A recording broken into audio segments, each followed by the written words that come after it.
រដូវមកមួយខែពីរដងតើមកពីមូលហេតុអ្វីខ្ញុំជឿជាក់ថាមានបងប្អូនស្ត្រីយើងអាចនឹងមានការជួបកើតមានទៅលើបញ្ហាទាំងអស់នេះអញ្ចឹងខ្ញុំតាក់ទងលើបញ្ហារដូវមកមួយខែពីរដងវាមានកត្តាពាក់ព័ន្ធច្រើនតែក្នុងថ្ងៃនេះគឺខ្ញុំលើកឡើងតែពីរកត្តាទេទី1តាក់ទងទៅលើបញ្ហាបំរែបំរួលអរម៉ូនអញ្ចឹងចំពោះស្ត្រីអ្នកដែលគាត់មានការប្រែប្រួលអរម៉ូនខ្លាំង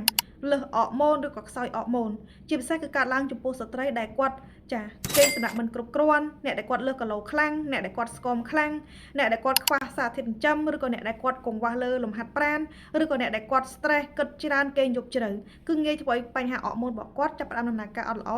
ក៏ងាយប៉ះពាល់ទៅលើវដ្តរដូវធ្វើរដូវរបស់គាត់គឺមកមិនទៀងទាត់នោះទេ